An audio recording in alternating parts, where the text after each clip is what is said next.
Good morning. So, maybe for fairly obvious reasons, I'm often drawn to the stories of Jesus healing the disabled.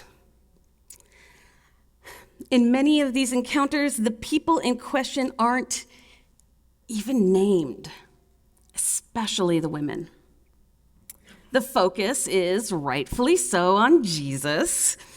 And, many of these encounters include confrontation with the establishment. This encounter isn't even the first time in the book of Luke that Jesus has kind of broken this rule about healing on the Sabbath. Chapter 6 even starts with two instances where first he's gleaning grain in a field, and then healing a man's hand on another Sabbath day. This is not the first time that this has happened. So, but I can't help wondering about these people that he heals and how their lives would be drastically changed by these chance encounters with Jesus. Consider the woman in this text. We really don't know much about her. What we do know is that she's been disabled for 18 years. Life expectancy, it's a little difficult finding real, scientific answers, but basically life expectancy was much shorter than it is today. So 18 years is likely most, if not all, of this woman's lifetime. If she's a young woman, this makes her unmarriageable, which is the cornerstone of women during this period. Can you imagine trying to carry a heavy water jug from the town square, or trying to cook over an open fire while you're permanently hunched over? It's not safe. It's likely physically impossible. And, if she's an older woman, she's likely relegated to the corner, maybe doing some mending, doing handcrafts that, may be helpful, but aren't everything in a household. And maybe the reason this woman is even at the synagogue that day is to beg. A lot of people with disabilities in this age begged at the synagogues, at the city gates, because that's what they could contribute to their families, if they have a family at all. So, this woman really has very little expected of her. Have you felt that way? I have. But what I want to do is maybe put this in a more kind of modern context. Who has seen the movie Encanto? I'm hearing a couple of giggles out there. If you haven't, you need to see Encanto. It's on Disney Plus. It's probably at Redbox. You bring some popcorn over to my house, we'll watch it together. Fantastic movie. And I apologize if I'm spoiling the ending a little bit. Anyway, Encanto is the story of the Madrigal family. They live in Colombia, and in an effort to protect his family, the patriarch Pedro sacrifices himself during a conflict, which leaves his wife Alma and their triplet infants alone. But Pedro's sacrifice gives the family a magical enchantment, an encanto. This gift bestows a magical power on each of the children in this family, and then as the generations go on to all of the grandchildren, everyone that is except Mirabel. Mirabel is a 15-year-old who is surrounded by family members who can change the weather with their emotions, who can change their appearance at will, who can carry immense loads and create beautiful flowers on a whim. There's even an absent uncle who can predict the future, but as the earworm goes, we're not going to talk about Bruno. And yet, for an unknown, mysterious reason, when Mirabel turns 5 and is ready to receive her gift, there's no gift. It doesn't happen for her. She doesn't receive this special gift. She doesn't receive her own special room. She's relegated to the nursery. Nobody really knows what to do with Mirabel. In the grand scheme of things, in the Madrigal family, Mirabel is the one with the disability. And yet, she loves her family dearly. She cares for them and encourages them in ways that only she can. When the Madrigal family are celebrated for their efforts in benefiting their neighbors and their community, Mirabel is pitied. At one point, a neighbor even gives her a gift basket that he titles the Not Special Special. Nothing more condescending. And she tries so hard, but so often her efforts go unnoticed or unappreciated. I empathize a lot with Mirabel. I understand her frustration, her ambition, her efforts to maintain a good attitude despite unfair circumstances. I continue to get teary every time her song, Waiting on a Miracle, comes on.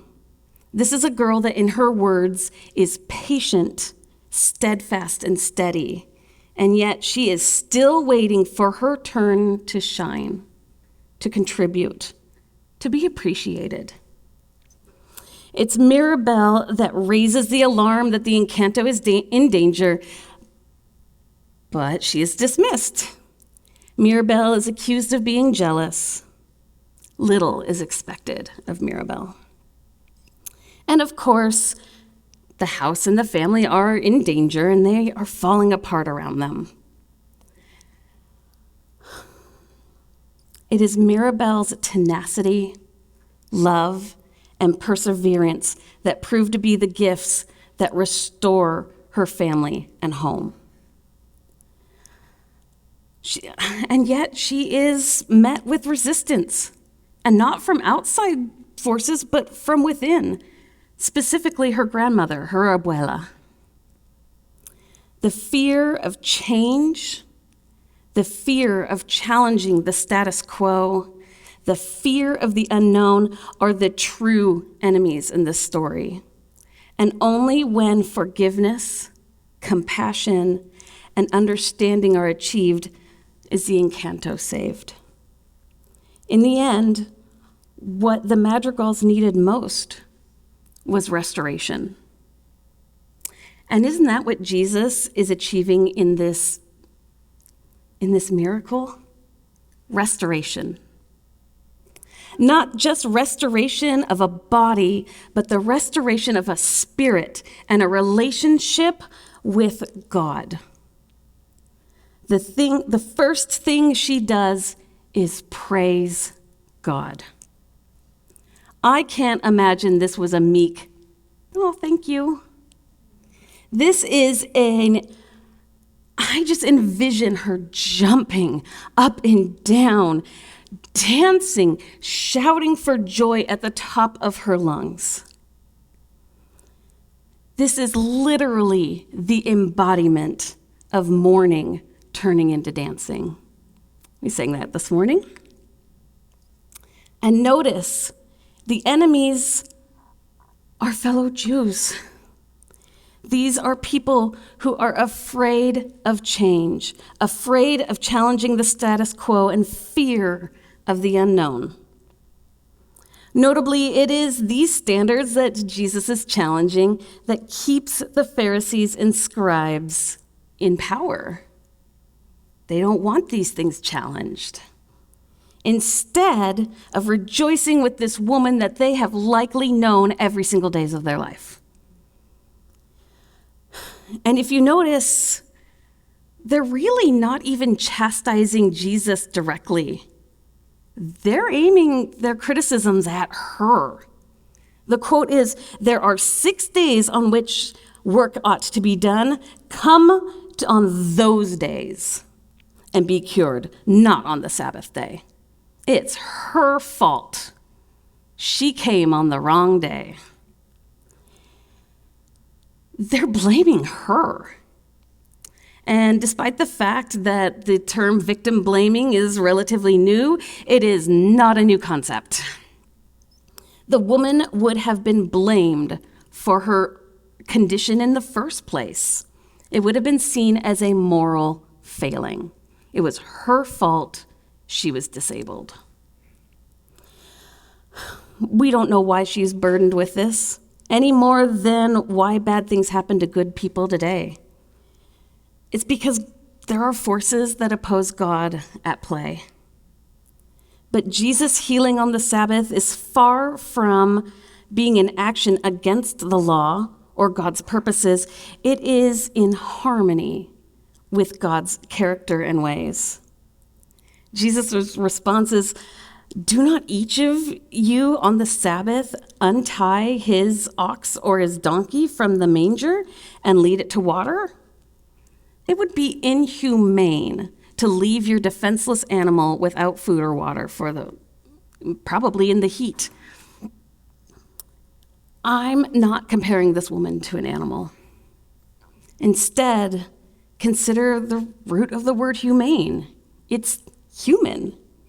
If you wouldn't leave an animal uncared for, then why would Jesus not care for one of his beloved flock? This woman, a daughter of Abraham, has been in bondage for 18 years. Why should she have to suffer one more day? Especially on the Sabbath. The Sabbath is meant to be a day of celebration. It's a day of contemplating the beauty of creation, a day of praise and thanksgiving, a day for family and friends and fellowship, even at an Aqua Sox game. It's a day of rest, a day of restoration. Sabbath is essential in our lives and for the relationship with God. There's a reason that it's in the law that they're contesting. It's right there in Exodus 20, and it's a lengthy commandment. "Remember the Sabbath day and keep it holy. 6 days you shall not labor and do all your work. But the 7th day is a Sabbath to the Lord your God. You shall not do any work, you or your son, your daughter, your male or female slave, your livestock, or the alien resident in your towns. For in 6 days the Lord made heaven and earth, the sea, and all that is in them, but rested the 7th day. Therefore, the Lord blessed the Sabbath day and consecrated it." While ranking the commandments isn't something we generally want to do, that's kind of a wormhole we want to avoid, it's notable that this commandment is not only so lengthy, it's specific. You're not supposed to work, and you're not supposed to make anybody else do your work for you. And it's explicit because we humans like to quibble about things. Like, well, technically I'm not doing my work, but they're doing it. It's like, Jesus, God's just like, no, that's not how this is meant to be. And I think it's also kind of interesting, notable, that this lengthy commandment comes before the really explicit, simple ones like don't murder. Maybe if we paid a little more attention to Sabbath, maybe there'd be less murder. I don't know, but it's really interesting to note that it's so specific, it's so elaborately laid out. And yet Jesus' healing in this moment is not work. It's reconciliation. It's a celebration, a consecration, restoring her body and her spirit to her God. The synagogue leader is missing the point. bogged down by legalese of the matter instead of the wonder of the miracle that is taking place right in front of him.